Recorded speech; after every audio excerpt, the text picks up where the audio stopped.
Começa agora um programa que traz tudo sobre o livro mais lido em todos os tempos.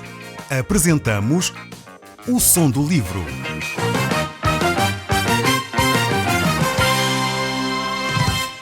Seja muito bem-vindo. Neste podcast vai encontrar o livro mais conhecido e lido em todo o mundo. Vamos levá-lo numa viagem pela história da humanidade. Este é um audiolivro para si, para a sua família e sociedade em geral. Contextualização e comentários de Paulo Chaveiro. Nós estamos a estudar o Evangelho de São Marcos e estamos no capítulo 14. Nós já dissemos que Jesus Cristo está a caminho da cruz e estes são os últimos momentos da vida de Jesus Cristo. Eles estão registados aqui no Evangelho de São Marcos e podemos ver como este evangelista descreve os acontecimentos que se seguem, quer antes, quer depois do momento de Jesus ir à cruz. Jesus procura preparar os seus discípulos para um grande acontecimento que é a cruz e ao mesmo tempo entra num confronto direto com os seus inimigos. O ministério terreno de Jesus Cristo está praticamente no fim. Cumpriu-se a profecia. Cristo vai voluntariamente entregar-se nas mãos dos homens. O resumo deste estudo de hoje, vamos poder sintetizá-lo em algumas ideias. Por exemplo, Maria de Betânia unge a Jesus Cristo.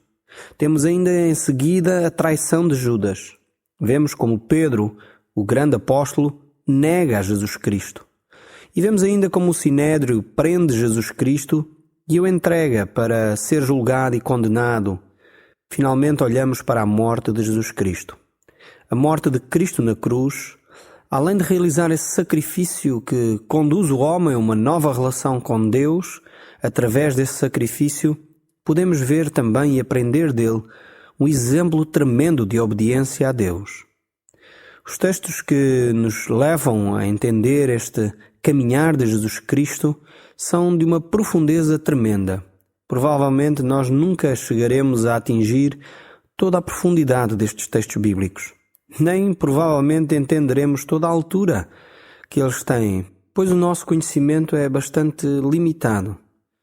Eles revelam e escondem em si grandes verdades espirituais. Nós iremos tentar aproximar-nos delas ao olhar para estes textos bíblicos. Jesus Cristo vai experimentar momentos de profunda agonia e de grande angústia de uma forma indescritível. Chegou a sua hora. Ele caminha em direção da cruz e está consciente desse facto. Nós vamos então poder juntos olhar para este texto bíblico a partir do verso 1. A palavra de Deus nos diz assim: Faltavam 2 dias para a Páscoa e para a festa em que se comiam os pães sem fermento. Os chefes dos sacerdotes e os doutores da lei procuravam maneira de prender Jesus às escondidas do povo para o matarem. A Páscoa era realizada no dia 14 do primeiro mês, que corresponde ao nosso mês de abril. A festa dos pães asmos ou dos pães sem fermento era realizada no dia seguinte, no 15º dia do mesmo mês. Estas festas continuavam, digamos assim, durante um período de 1 semana. Podemos ler isso em Levítico 23, no verso 5 e 6, diz assim: No dia 14 do primeiro mês do ano, ao entardecer, é a Páscoa do Senhor. No dia 15 do mesmo mês, começa a festa dos pães sem fermento. Vemos como esta orientação foi dada por Deus ainda no tempo de Moisés. E os discípulos preparavam-se exatamente para viver este período. Os sacerdotes e os doutores da lei não queriam prender Jesus neste momento por causa da perturbação que isso poderia causar. Isso nós encontramos no verso 2 deste mesmo Evangelho de São Marcos, no capítulo 14. E diz assim: Pois diziam que não convinha prendê-lo durante a festa para não provocarem alvoroço entre o povo. Podemos notar aqui, por este texto bíblico, que não era a intenção dos sacerdotes prender Jesus nesta altura do ano. Eles sabiam que as multidões, de alguma forma, tinham aclamado Jesus há bem pouco tempo. Eles sabiam que as multidões estavam favoráveis à pessoa de Jesus Cristo. E se eles agissem nesta altura, certamente isso iria criar muito tumulto. É por isso que o texto bíblico diz que eles diziam isto porque não convinha prendê-lo durante a festa para não provocarem alvoroço entre o povo. Vemos então que esta não era a intenção dos sacerdotes. Eles não tinham intenção de que Jesus fosse morto, crucificado na altura da Páscoa. Só que Jesus Cristo tinha vindo exatamente para isso. E era exatamente para esse fim que Deus tinha planeado a vida de Jesus Cristo. Ele veio para morrer em nosso lugar. Ele veio como o Cordeiro de Deus que tira o pecado do mundo, e esse Cordeiro era sacrificado na Páscoa. Se está lembrado do significado da Páscoa, e quando nós estudamos o livro do Gênesis, podemos ver isso, e o livro do Êxodo também. Vimos como esse significado é importante para a nação de Israel e também para nós hoje. Só que Jesus Cristo veio para substituir esse mesmo Cordeiro. Ele é o Cordeiro de Deus. Por isso, Jesus Cristo teria de ser sacrificado na Páscoa e não noutra altura qualquer. Mas esta não era a intenção dos sacerdotes nem dos doutores da lei, como nós já acabamos de ver. O verso 3 continua a dizer: Jesus estava em Betânia, em casa de Simão, a quem chamavam leproso. E quando estava à mesa, aproximou-se dele uma mulher que levava num frasco de alabastro um perfume puro, muito caro, feito de uma planta chamada nardo. Ela partiu o frasco e deitou o perfume sobre a cabeça de Jesus Cristo. Aqui temos uma ação das mais bonitas descritas na Bíblia. O apóstolo João, no seu Evangelho, descreve este incidente numa outra altura, um pouco antes da Páscoa. Parece que Mateus e Marcos não têm tanta preocupação com a cronologia aqui, mas sim em encaixar esta história, esta verdade, num incidente que é contrastante com este. Eles encaixam esta história de Maria, de Betânia, juntamente com o incidente da traição de Judas Iscariotes. E eles fazem um contraste. Enquanto Judas faz um pacto de traição com os inimigos de Jesus Cristo, vemos por outro lado Maria de Betânia mostrar amor para com Jesus Cristo.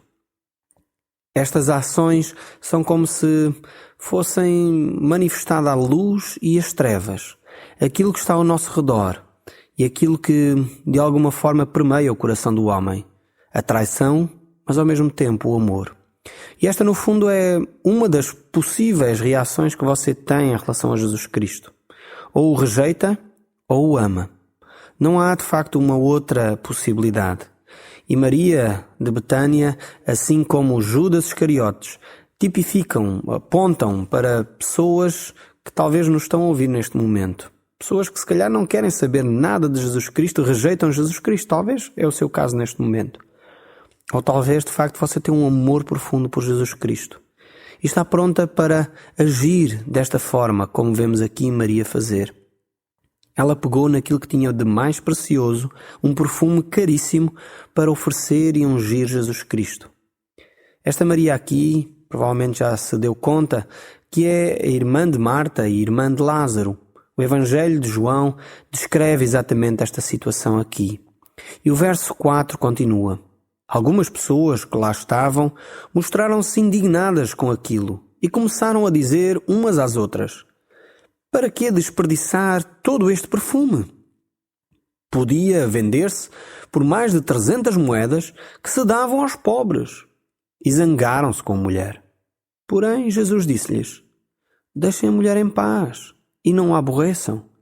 Ela praticou uma bela ação para comigo.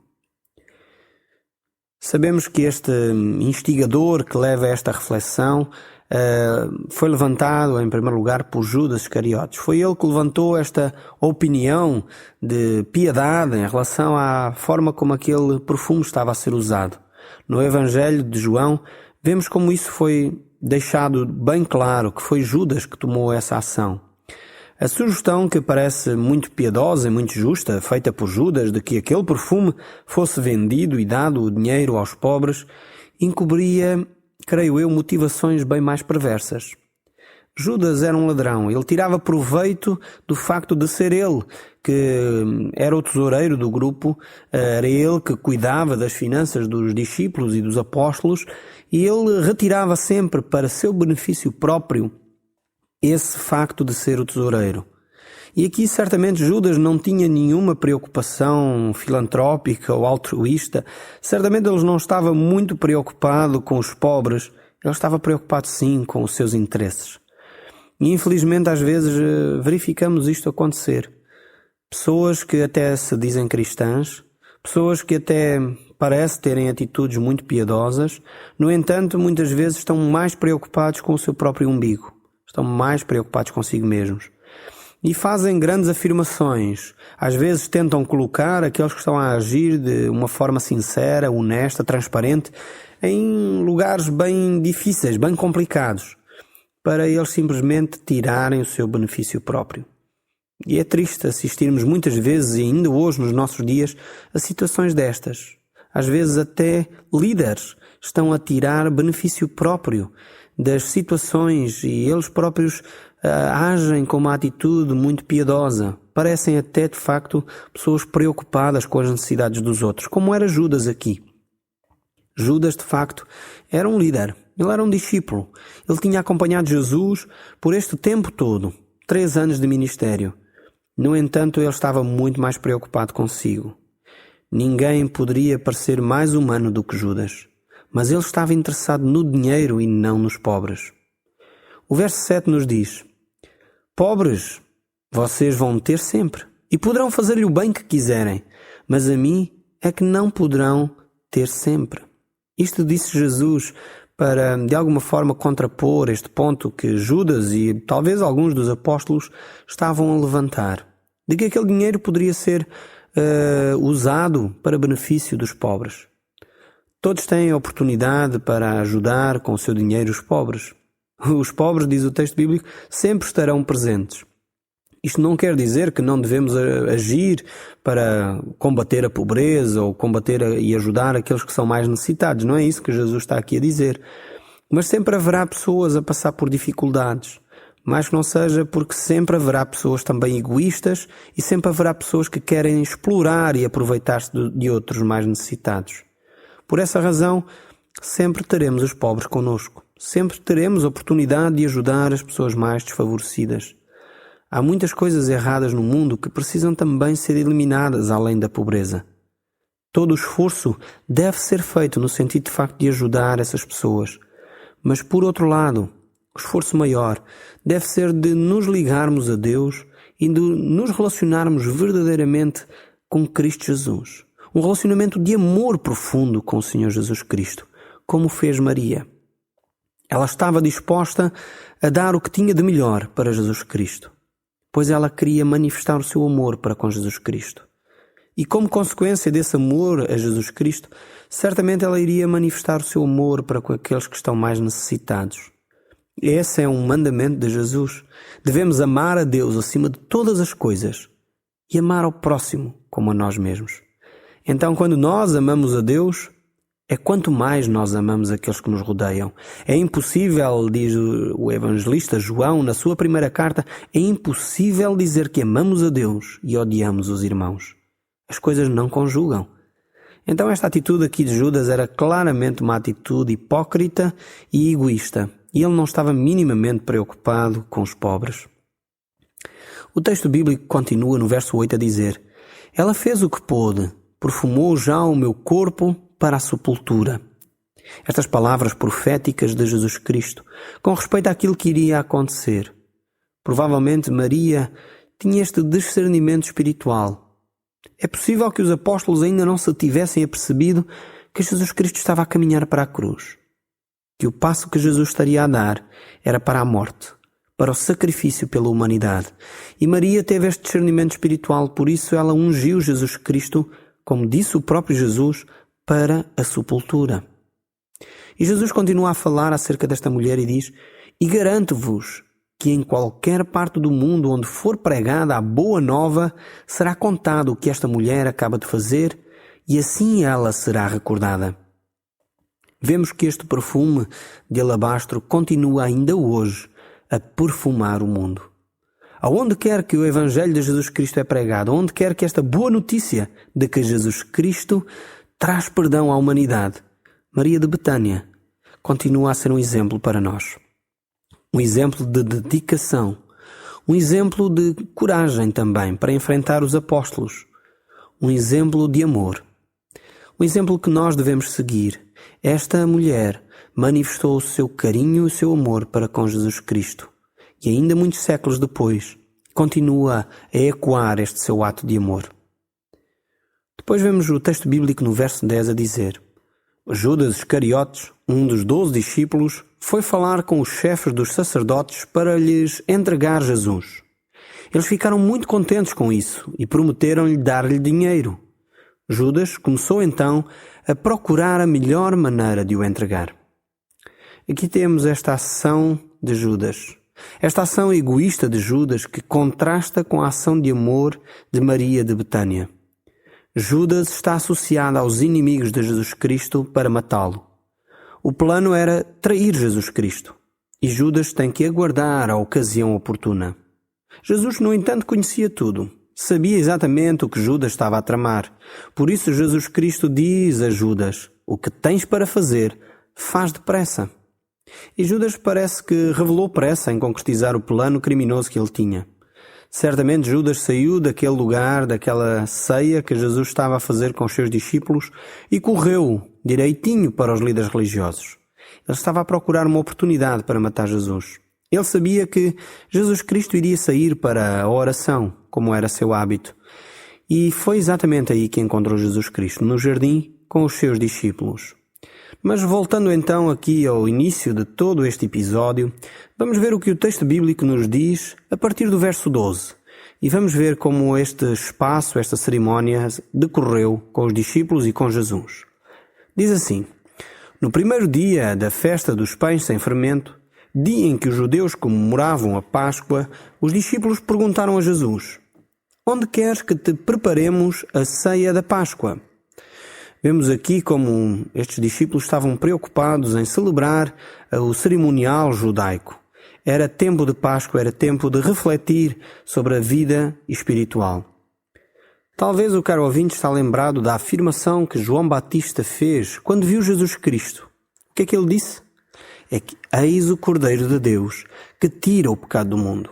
Esta alusão que João Batista faz acerca de Jesus Cristo apontava diretamente para a Páscoa, para este Cordeiro que era sacrificado no dia de Páscoa para proteção do povo, para perdão dos pecados. Depois continua o texto bíblico dizendo: Jesus mandou então 2 deles à cidade e recomendou-lhes: Entrem na cidade e virá ter convosco um certo homem que traz um cântaro de água. Vão atrás dele e digam ao dono da casa onde ele entrar que o mestre pergunta: Onde é que fica a sala para eu comer a ceia da Páscoa com os meus discípulos? Vemos aqui mais uma vez esta identificação de Jesus Cristo com o homem. Apesar de Jesus Cristo ser ele próprio a nossa Páscoa, como diz o apóstolo Paulo, apesar dele mesmo ser o Cordeiro de Deus que tira o pecado do mundo, mesmo assim Jesus Cristo queria celebrar a Páscoa com os seus discípulos. Esta festa era também uma festa que simbolizava a família, o amor, simbolizava a libertação também do povo. Tinha todo este sentido importante. Talvez a Páscoa seria naquela altura o que significa para nós hoje o Natal, uma festa de família, uma festa de estar com aqueles que são mais queridos, mas também apontava para verdades espirituais profundas. E era exatamente isso que Jesus Cristo queria viver com os seus discípulos. Ele queria passar a estas mensagens espirituais que a Páscoa encerra em si mesmo. O verso 15 continua: Ele, então, há de mostrar-vos uma grande sala no andar de cima, com tudo o que é preciso. Preparem aí a nossa Páscoa. Jesus Cristo dá claras indicações aos discípulos de como eles deveriam encontrar a sala, mas também que já havia uma sala previamente preparada para eles juntos celebrarem esta Páscoa.